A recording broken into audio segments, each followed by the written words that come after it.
Hello and welcome to the Ramp. We are super happy to have Kim join us as a guest today. Kim has 10 years of experience in recruitment from companies such as Facebook, Atlassian, Bain. He's currently talent director or director of talent at Point Nine. So without further ado, welcome Kim to the Ramp. Thanks, Tor. Thanks for the kind introduction also. Yeah. I think for people that don't know you, could you just give us a brief introduction to yourself, more on the job side of things, but also maybe some personal fun facts? Yeah, absolutely. So maybe we start with the job side of things. As you mentioned, just over 10 years experience in TA.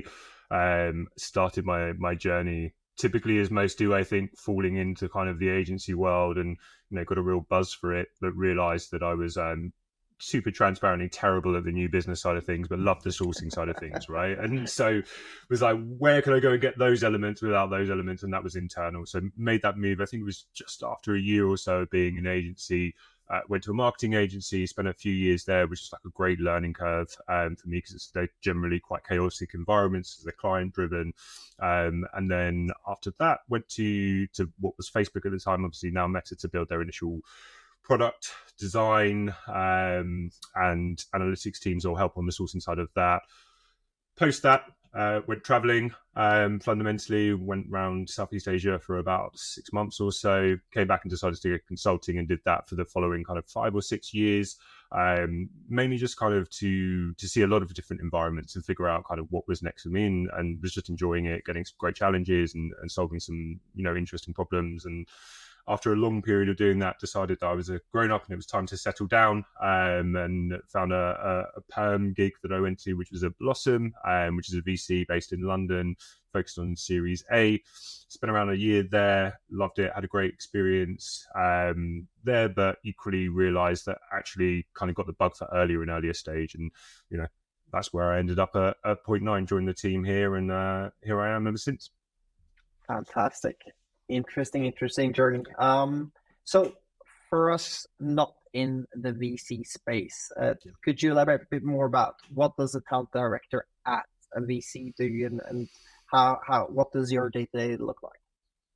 Yeah, great question. And I think great for many reasons, but the primary one I would say is that you could probably speak to multiple directors of talent, whatever term we're using for ourselves, and they would do different things, right? And so I don't think you would ever get this kind of uniform answer. So just to throw that caveat out there, so I'll speak more specifically around what I do, which is kind of focus on a couple of main buckets, right? I'm less on the hands-on hiring side of things. I think that can be quite challenging to do externally. A little bit more around the kind of advisory, building infrastructure and kind of playbooks, resources ultimately for our founders to be able to utilize. So I guess if I were to kind of sum that up in a line, it's like, how do I build and help our founders train the muscle of hiring, and then think about when they should be partnering with either their first permanent, head of talent, lead recruiter, whatever it may be, or an RPO agency, whatever that may be. So that, I guess that's me in a nutshell, really. Fantastic. And in terms of day to day, actually, sorry, you asked me that bit. There is no standard day to day, which is, I know, the same for a lot of people, but genuinely, 1 minute I could be advising on something that's pretty aggressive scale. The next minute, it's like, how do we think about performance and kind of driving that side of things? It's just so varied because, Point Nine's portfolio, for additional context, is 100 plus companies. I don't work with all of those founders simultaneously. I tend to focus on the ones that are a little bit earlier stage, who perhaps need the most support in those formative years. But the reality is all the businesses are fundamentally different and their challenges are different, right? And so that's why, I guess, to give you clarity on that, well, there's no specific day-to-day for me. That makes sense. Are there any specifics or commonalities or any most typical challenges that you see among these scale-ups? It would also be interesting to understand where in the sort of stage that you invest, if it's Series A or B, or what's your sweet spot there? Yeah, absolutely. So we focus on the seed stage. Some would call, I don't know, like a late seed, early Series A, maybe occasionally we do. But in terms of like themes or commonalities across, I think one of the things that is not easier is probably the wrong term, that helps, is the fact that our focus at Point Nine is B2B SaaS and marketplaces fundamentally, right? And so Mm. there is a theme there in terms of, typical challenges you might see in like, who do we go after, who's great. So it makes it a little bit easier for me to, I guess, think about, verticals of talent in that sense to help people scale and help myself scale. To be honest, there's lots of differences obviously in the day to day. That being said, I think the themes that I see are probably not wildly different to what a recruiter might see, right? When you're agency or in-house. And so that might be things around like, how do we think about leveling? How do we think about process? How do we think about compensation? How do we think about top of funnel and employer brand and all of those things? Basically, how do we build the kind of talent infrastructure to enable us to scale? And whether that's growing by 20 people, but doing it excellently over the course of 12 months, or whether that's doing it, I don't know, 150 over the course of 12 months, right? I think that they're different mechanics, don't get me wrong, but I think fundamentally it's like, how do you enable yourself to get to that point? Makes sense. Do you see a lot of regional differences? Companies coming out of Nordics being different from UK or US? I think there's cultural nuances is what I would say. And like maybe some of the challenges, if you're thinking about the sourcing side of things, for example, to use your example of the Nordics, might be a little bit more challenging because your talent pool is not necessarily as large. So you might be considering relocation. And then there's, sometimes a cultural asymmetry there between, depending on which market you're going to, in terms of interviews and that side of things. But I guess, outside of the kind of cultural nuances, like I don't think there's a ton of differences. I wouldn't say, like, fundamentally you want to grow your business and you want to hire the best people to do that. And I think that there are probably ways in which to do that well, and obviously mistakes regardless of where you're based. That my personal opinion. Some people may disagree on that.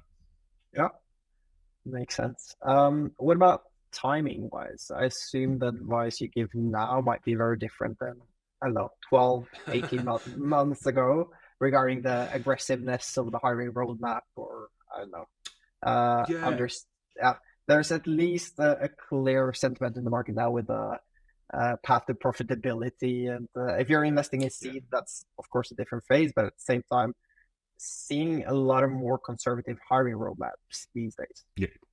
Yeah, but I think that comes down to, again, these are all my kind of, I guess, opinions and thoughts, but I think, it has a knock-on regardless of where you are to an extent in terms of the economic, downturn or whatever term we want to use right now, for that, in that, you might be in a situation where you need to make, your funding runway last a little bit longer than you would have done previously. And it's anybody's guess as to when, those kind of growth stage or later stage investors are going to start flowing a little bit more freely.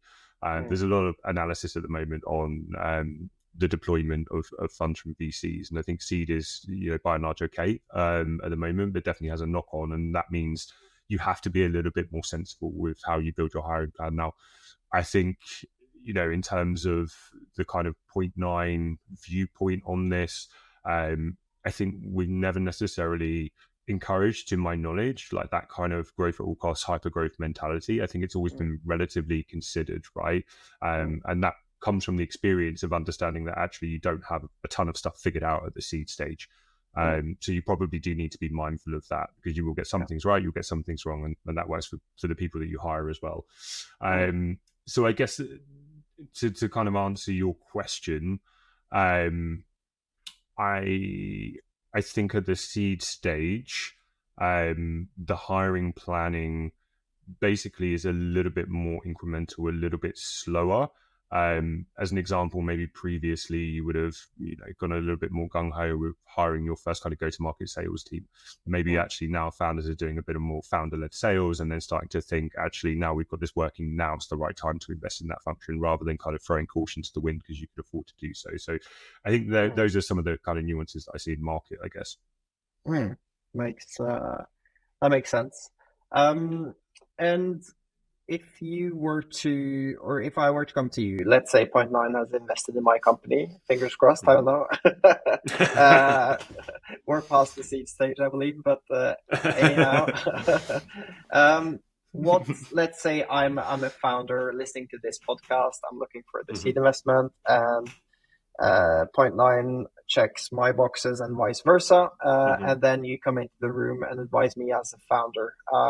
what are, and I don't have a talent function. I don't have a talent rep in a way. What are the ABCs there?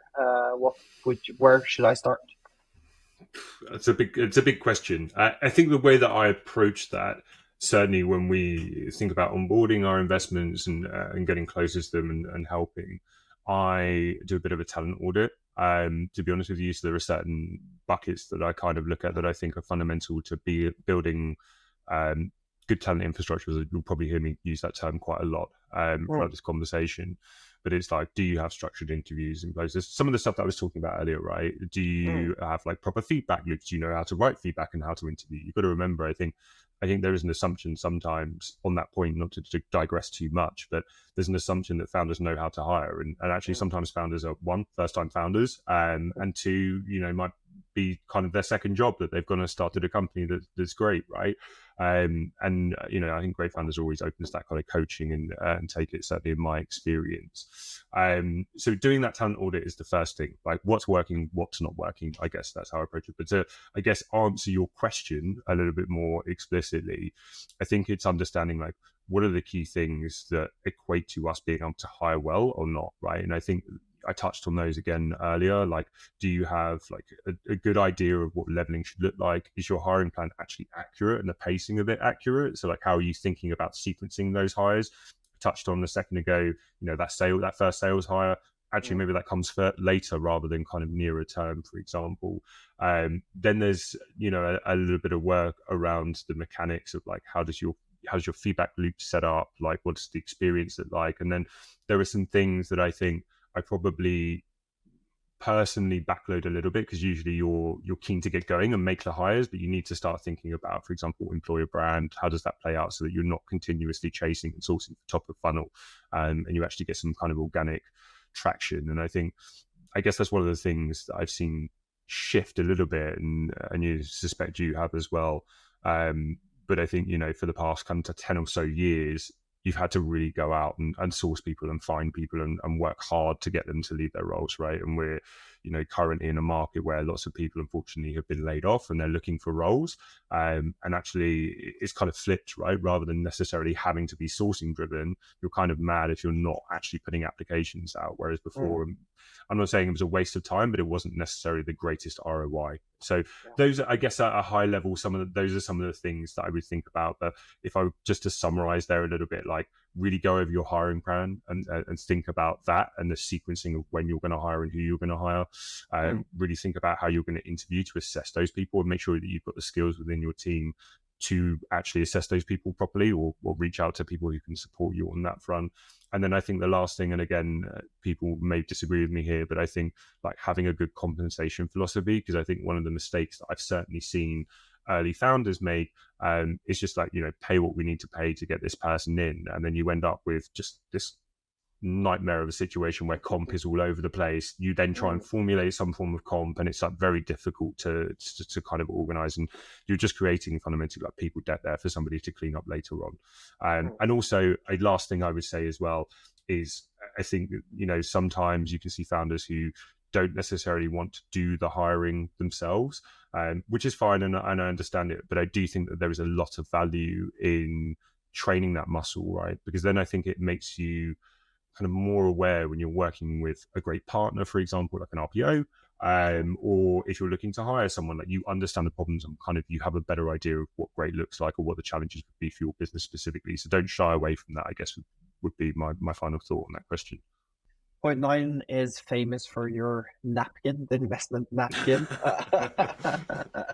which is for a new person coming into the I don't know, VC space or SaaS space. It's super interesting and a very nice overview. So for you who haven't seen it, please Google it, find it. Do you have the same type of structured approach to doing a due diligence on their talent function or organization? Are you part in that sort of those investment decisions, or are you plugged in afterwards?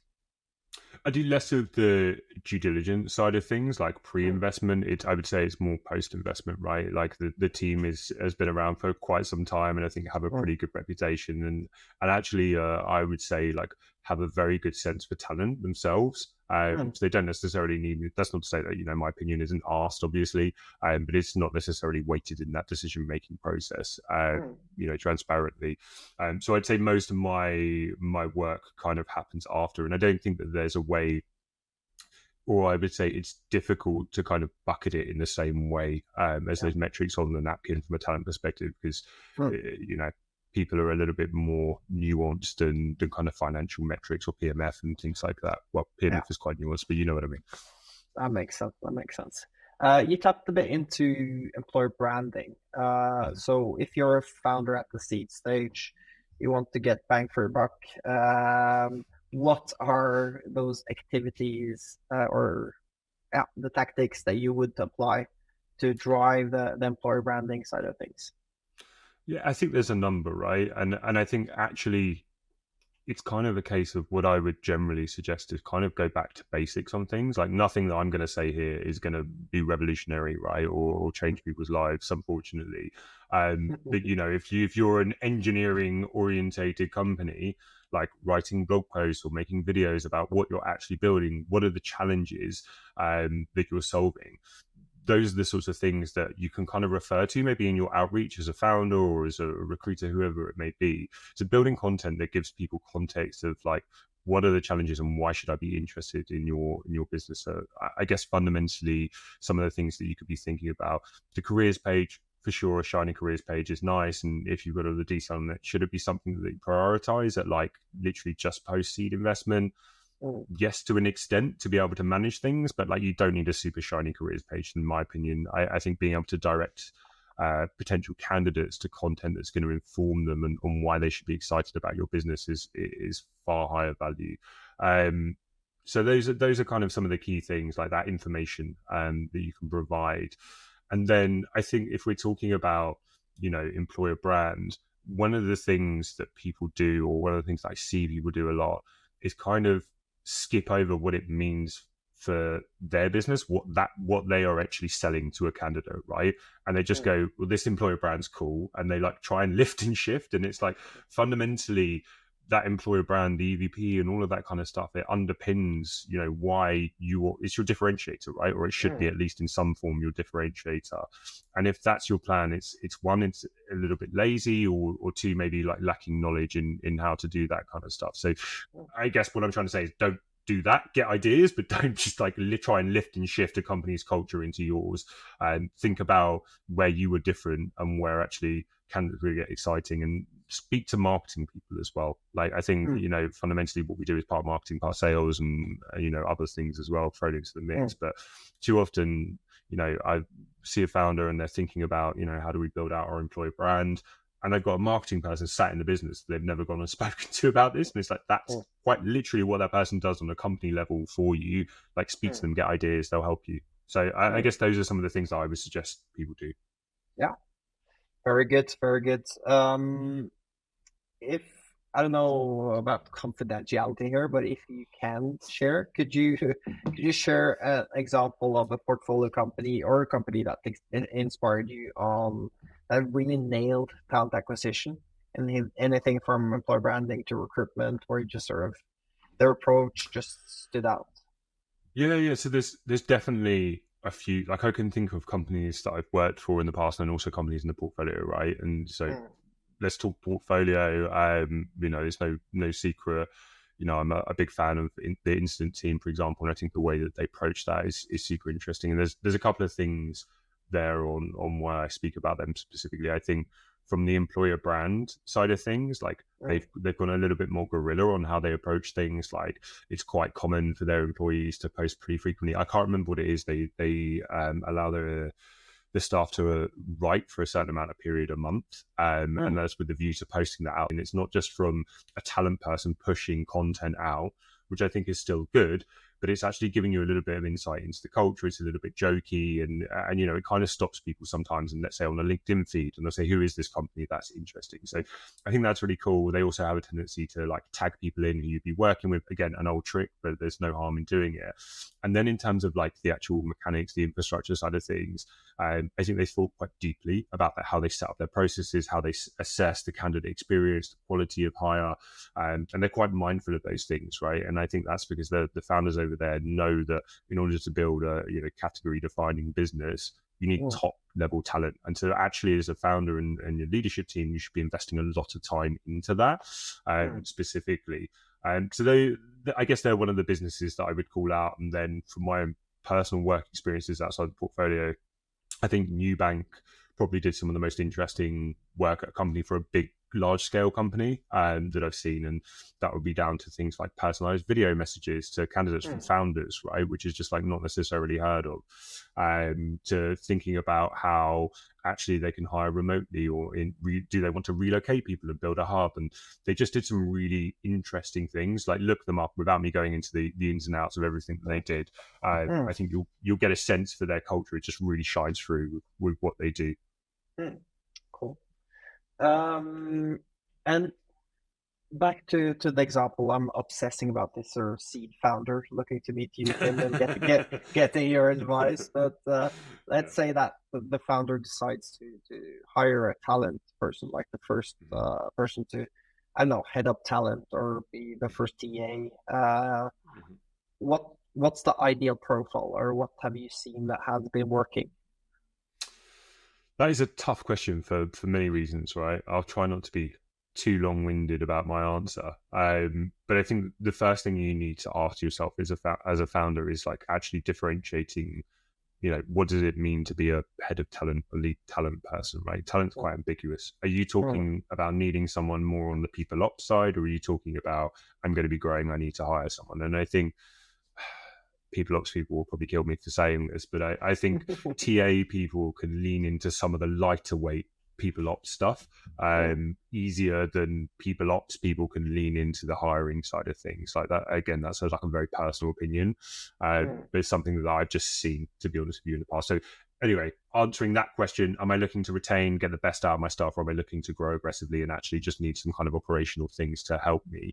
If it's the latter, then obviously looking someone more who's been from talent acquisition side of things. I actually rate previous agency experience quite highly. I think if we think about current market environment, I think probably there's going to be a little bit more of a shift towards delivery focus, let's say, rather than some of the things that sit around, talent acquisition as a kind of specialty. And so I kind of weight that a little bit more because it's like a very delivery driven environment, right? You just got to make the hires. And I think if you can layer that on with some internal experience that understands, some of the key metrics you check post that point, let's say, in kind of an agency environment, I think you start to find a sweet spot. And then for a seed founder, I think understanding ideally someone who has kind of seen a little bit of chaos at some point in their career, because invariably probably there will be moments of that, to be honest. So you need to have the right mindset. And then onto that point of mindset, I think somebody who's hungry for it, right? Who just wants to go in, they want to build, they want to consult. And I think that would be my last point. Someone who is like a true sparring partner for the founder, who's not going to be afraid to kind of push back and say, no, we need to do this, and because of X, Y, and Z, I think that's fundamentally crucial, right? And we'll challenge, as an example, a hiring plan. Why do we need actually 30 people in this part of the org, as an example, going through over the next 24 months? Like, actually, it probably should be more like this.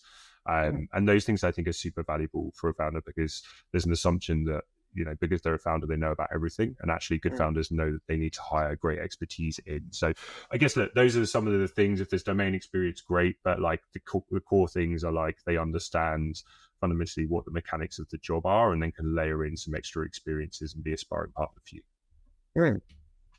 Good input. And when do you sort of see the need for that first talent hire? I know it's maybe not the universal answer to that, but how do you sort of see the talent function evolves? Does the first hire, is that being made at 10 people, 20? Do they add a team of people ops at 100?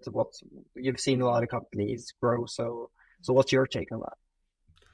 It's a difficult one to answer. The reason being is because it depends on where that company is, like at seed point, right? But I think people, you can't put companies in buckets necessarily, but I think by and large, let's say a seed company is somewhere between 5 and 20 people, right? And you get outliers there, and we've had them in the portfolio where the company's already 30 people, right? And at that point, like, you definitely probably need someone either on people ops or on the talent side to be coming in. Up until that point, if we assume you're at the 5 end of the spectrum, if that makes sense, when do you hire someone? I think the kind of generalist advice, or what we tend to see from a pattern perspective, is that it's kind of just before that Series A, right, that you'll start to see people thinking about that. And I think up until that point, there are ways in which to kind of, I guess, augment yourself as a founder on the talent side of things, right? And you're going to appreciate this too, but like adding in a great RPO, for example, where, you know, you don't know what that next sustained period of growth is going to be, but you know you need to grow to this point, is not necessarily like a bad idea. And I think the other way that I would slice and dice that, I guess, and this is like a pretty base way of looking at it, but like, how many hires do you need to make? What would the agency fees be against that? Could one person theoretically deliver it? And like, you know, what would the average comp be for that? Does it make sense? Because you're going to get a load of the value add stuff as well as the hires, right? And obviously accepting and kind of allowing for a little bit of ramp up time and maybe some agency usage to start with the views of kind of ramping that down as you build a team. So like, not a kind of clean cut way to answer your question, but like we usually see it added, I guess, at the latest before a Series A. Yeah. Makes sense. We've talked a lot about the do's, so we could come up with a lot of good tips for the listeners here. But what are the don'ts? What are the mistakes that you typically see among the founders and the companies? Ignoring comp. I'm going to sound really boring here because I just keep going on about comp, but it's like, it's so painful. Like ignoring comp, ignoring leveling structure, right? And the reason, so I picked those two things, and there's more I can unpack in a bit, right? But I think like people assume leveling structures and comp is like quite big company stuff, like, and it's really not. Like, it's like build the foundations early and set yourself up. And what that enables you to do is to start understanding within your kind of hiring budget, if we want to call it that, you know, I can afford these people, and, you know, anyone who's coming from these companies, like, we don't want to break our comp boundaries, like, we probably should stop going hunting there. So I think having those things set, and also being able to maintain your hiring bar against leveling, as an example, because there is a temptation, comps out of scope, but hey, we really want to hire them because we like them. Let's just hire them in and give them a level above so that we can match the comp. You end up with this Franken org, right? And then somebody has to fix that, either you as a founder or the people person. And what that fundamentally does, in my opinion, again, I'm indexing on two things, probably a little bit too much here, but what I think that tends to do is it slows you down probably right at the point when you need to speed up, right? So if we think about this first talent person coming in just before the Series A, they come in, they probably do some kind of talent audit to understand what is there and what isn't there. And then they're looking at things and going, this is a little bit messy, we need to fix all this stuff. Right at the point where you're getting your cash ready for Series A, you need to be hiring, probably building your leadership team. And it's like, actually, no, we're nowhere near doing that yet. And so you probably lost like 1 to 3 months with somebody just going through and trying to fix things. So, you know, again, I don't think you necessarily need to be an expert in either of those areas, but I think you can roughly kind of figure it out or read some resources to at least have a base level to kind of work from and try and maintain it. And then I guess the other things that I would say on the don'ts side of things, not emphasizing or spending enough time thinking about your interview process, how streamlined it is, and also how well calibrated or trained your hiring managers are, regardless of discipline, right? Like, I think oftentimes there's an assumption, and I've seen this in big companies, I've seen it in small companies, somebody comes to that company from pretty well-known brand, you know, top tech company, whatever it is, and there is an assumption that person knows how to interview like very, very well. And they probably do for the company that they were at previously, but that might not reflect the type of people that you're trying to bring in. And then again, that can start to have a dramatic impact on the types of people that you say yes to or no to. And you don't necessarily always have control of that as a founder to be looking at that. There's a famous quote by Traynor, I think it says, misaligned people misalign people. And I think his point when he's talking about that is, I think it is in the context of interviewing, actually, is like fundamentally, if these people are coming in and they're not aligned with what you want to hire, they're going to go and hire people in the model that they think. And then before you know it, you turn around, you look at your company, this is not what you were intending to build, and it's kind of too late to kind of fix things on the fly, and it requires much bigger and deeper action. It's a long answer, but I guess those are some of the things at like a super base level from, you know, a talent acquisition side of things that I would think about. On the people side of things, performance reviews, OKRs, goal setting, all of those kinds of things, I think can have a tendency to be a little bit loose at the early stage. And if you have capacity and you can bring those things in earlier, then definitely do so. People will value it. Good. And on the topic of OKRs or metrics, what are, in your opinion, good recruitment metrics or metrics to measure a TA function? Yeah, good question. I think of things probably quite heavily through like a sourcing lens. I guess it's a passion of mine. But source would be a key one. Like, where are you spending your money? Where are you getting results? Makes sense to look at that. I think pass-through rates, put-through rates, people have different terminology for it. How many people are moving between stages and how quickly they're moving between those stages would be another one. I think it's good to track actually interviewer stats as well. And a lot of people don't do this, right? And some systems are better at giving you this information all the time. But like, as an example to my earlier point as well, sometimes you can be in a situation where the interviewer is trying, they're just not calibrated against the hiring bar well. And that person is continually saying no to people that actually maybe you should be saying yes to. And so you can start to spot trends. And as a TA person, I think you have a responsibility to say, look, I don't think this person is quite like getting where our hiring bar is. If everyone else is, you know, roughly within kind of ranges of normality, maybe we need to do a little bit of training and kind of re-educate them on that side of things. So that's another one that's a little bit outside, but I would definitely say it's good to track. Cost per hire, time to hire, and then quality of hire. There's probably a ton I've missed, but at like a high level off the top of my head, those are the ones I think about. I agree. And we try to advise our clients on very much a lot of the same type of metrics there. And to my favorite topic, let's say that the seed founder is buying recruitment services. Yes. So, I wondered how long till before we go on to this. With no, shoot. Some hidden marketing here, but jokes aside, what type of advice would you give a founder that's looking to buy recruitment services? What's important for them to explore and examine? Okay, so the first thing that I would say, and this is probably something that happens a lot, and I'm sure you experience this to an extent and then probably bring it around, right? But I think that there's this perception of like, so recruitment is expensive. We all know it, right? It is expensive. Founders know it and they hate that it's as expensive as it is. But we're not going to change that, right? Or I don't think we will, certainly in the near term. And what I'm alluding to here is what that creates is this us and them mentality. There is no us and them mentality. You're both shooting for the same goal, right? Founder, you want to hire people. Like RPO is an example. Amby, you want to hire people. Like, regardless of the commercials that sit around that, that is the fundamental goal between them. So if you start that relationship off with that mentality of like, I'm not happy about how much I'm having to pay, and it's us and them, and there's an annoyance there, you're never going to win. You're never going to have a great relationship with that agency. The second thing, and you'll probably like this talk because I'm quite pro on the RPO and probably less on the telling founders off here. But I think the second thing is like you'll get out what you put in, right? Like, don't assume that because you've gone to hire an RPO, an agency, you're buying recruitment services, that like that's it, job done. Like, I bought those services, I don't need to do anything now.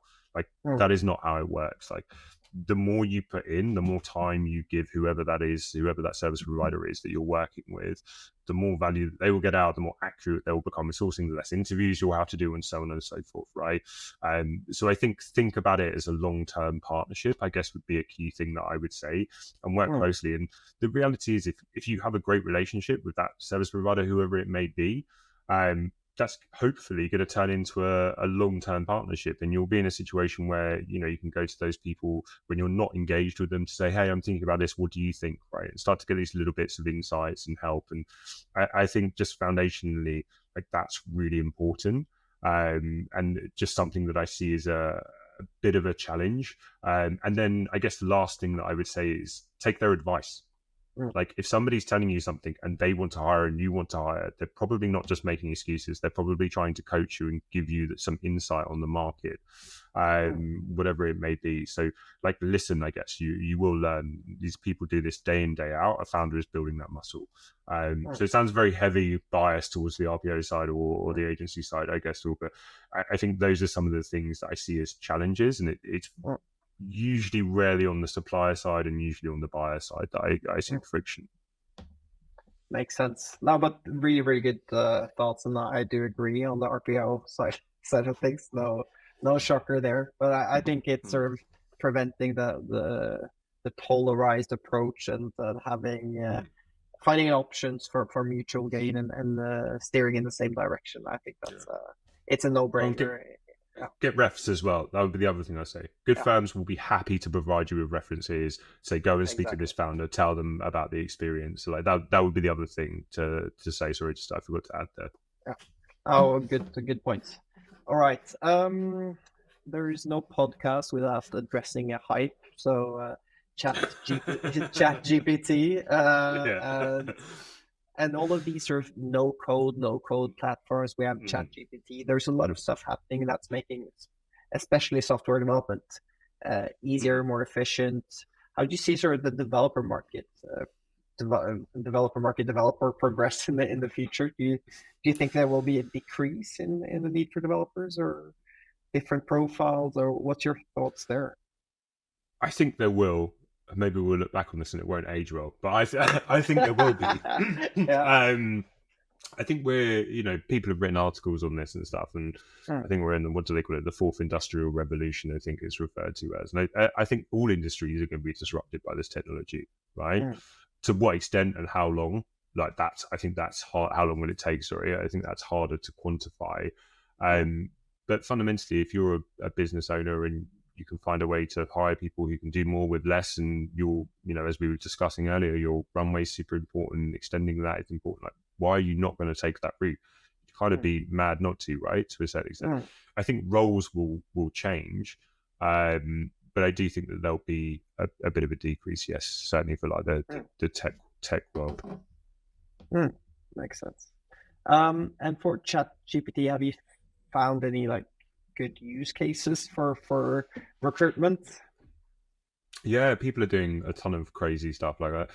I get a bit of time to try and play around with stuff, but not loads. But I've definitely had a bit of a play around with it, and I think things like job ad creation, job description creation, typical interview questions, and what kind of almost like rubric scorecards and some of that development. I think it still needs a careful eye over it. Don't get me wrong, but I think you can speed that up a hell of a lot, right? Let's be honest, writing those things is quite time consuming, and yes, you can have templates and speed that up a little bit, but actually being able to kind of customize, edit on the fly, and then kind of go in and be doing almost reviews, like that speeds you up a ton. I think I was messing around with this the other day, and I think I did something like 15 job descriptions in like 20 minutes or something, right? And that's like, I can't type anywhere close to that pace, right? And yes, there's like a period of like reviewing and editing and all of that kind of stuff, but even to have that base skeleton of something is just really good. And then I think the other things that I've seen would be, thinking about outreach messages, like how can you personalize, how can you, think about some of those sides of things, again, to speed up, give you a bit more A/B testing in terms of your outreach and all of that kind of stuff. So I think it's great for creative work, to be fair. Like that, I guess that would be my kind of view of applications of it. And maybe there's a ton more stuff that I'm just not aware of that you can do with it. I think that the scope is pretty huge though, right? I think good points there, and especially with building that skeleton on the job descriptions and interview questions, there's massive opportunity to be more efficient in that part of the TA role. All right, so we'll round up with the fire round.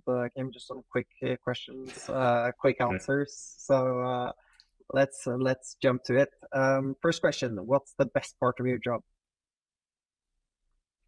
Working with the founders that I work with, for sure, and their teams, I should say. But yeah, I get exposure to a ton of like different interesting kind of problems that people are trying to solve on a regular basis, and like founders are pretty nuts and inspiring people simultaneously. I think you have to be both to be a founder personally. but I mean that in a good way. Cool, cool. The worst part of your job? Working with founders. No, I'm joking. I'm joking. No, it's like it is and it isn't, right? The stakes are super high. This is really, really important to the business, and we need to get it right. I think with the advice that we give, and sometimes that involves us having conversations with founders who are trying to make tough decisions, and that's not nice. Think about the industry at the moment. My job, predominantly for 10 years, growth. At the moment, it's like sometimes cutting things back and looking at efficiency and things like that, and I think that's a downside to anyone who works in talent. So I guess less founders and more economic dynamics that come into play, and having to steer them through tough times. Yeah. Good. Any specific person you would recommend us to follow? Ooh, that is a good question. Obviously, all of the point nine investment partners. Of course. Not that I'm biased. No, look, I'd point to Christoph and Louis in particular as example, and that is a bias. I work for Point Nine, but I genuinely used to follow their content prior to joining Point Nine. It was one of the things that got me really interested about joining, to be fair. And I think the way in which they write and break down problems and why we're looking to kind of help and on those founders in those particular areas is like very insightful from the other side of the fence, right? There's 20 VC by Harry Stebbings, which is a podcast as well. It's pretty well known, and that's founders, super successful companies, often talking about their journey.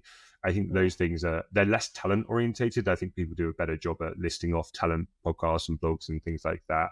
But I think they just give you insight from a slightly different lens. We're often sat there going, well, why did that happen? And I think those help provide context to those situations. Makes sense. Good recommendations. What is the best way to connect with you and keep up with your content? I'm terrible on the social side of things. LinkedIn probably. I'm generally pretty responsive on there. So if people want to ping me, feel free to me. I'm not great with the Twitters and all of that kind of stuff of the world. Certainly not TikTok or anything like that. So yeah, LinkedIn's probably best for me. Cool. Good. And also a question regarding the under the radar tactics that you are using or your team is using. Any hidden gems there that you like to share? In what sense? Like in terms of the tools, or in terms of like approaches, or I would say tools or processes. So it's not, I wouldn't say it's like under the radar, right? But what I would say is like it's a back to basics thing. Like I'm a big believer in mapping and that kind of methodology for things. I think working tough roles helps you on that front. I think too often, maybe we have more time as TA professionals to think about that stuff now, but I think too often people go gung-ho, who can I hire, how can I hire, a source, and there's not much thought about actually where am I hiring from, what does that market look like, how can I coach people and say you can have this, you can't have that, and that consultative piece. So it's not under the radar, but I think it's often forgotten, right, in the nature of needing to work at quick pace. Yeah, agree. All right, last question. What would you tell Kim in his first recruitment job? What type of advice would you give him? Keep going. No. Hang in there. Yeah, exactly, right. I think we've all been there, like gripping onto the desk in our first recruitment roles. I think my advice would be, and I tried to do this, like it sounds quite egocentric, but like be intentional, or try and be intentional about the decisions you make, right? And so like be a sponge for knowledge. There's probably people working in the team with you who have got a ton of knowledge you can learn from. So listen a lot. I probably had a tendency to talk too much, still do. So listen, be a sponge, and then be intentional about the roles that you go through as you think about your career. So where do I want to end up, and like how do I get there? And so maybe you need to add specific market experience, for example, to your experience if you want to be a CPO or a director of TA or whatever it may be. So think about that and kind of try and choose roles accordingly. Obviously, in light of current circumstances, I understand that's tough, but I think you can still map that stuff out, and the circumstances will change, I think, over time. Cool. I want to squeeze one last question in there, and that's I don't know, more curiosity on my end. But you work for companies such as Atlassian and Facebook, and with those big companies, are they doing anything different? There is a lot of I would say missed area, but the budgets are a lot bigger. Yeah, look, the budgets are bigger. I think they're in a lucky and fortunate position Mm, to be able to staff their teams in a way to kind of, I think sometimes they get a bad rep, and I think it's probably a bit harsh, but to staff their teams in a way to provide amazing experiences, to hire incredible sources, to have recruiters who specialize in looking at process refinement, metrics, and all those kinds of things, right? And so mm, I don't think it's necessarily that they're doing anything wildly different that sets them apart. I think they have more horsepower, more budget, mm. and like ultimately can think about these things a little bit more at a company level than, let's say, when you're in a seed or Series A startup and you just need to hire and grow as quickly as possible. Brilliant, brilliant. All right, Kim, thank you so much for your time. Really, really good advice for the seed founder, hopefully more than one seed founder listening to this podcast. But really great insights. And thank you so much for taking part in this episode of The Wrap. No worries. Thanks for having me on. Really appreciate it. It's been great chatting.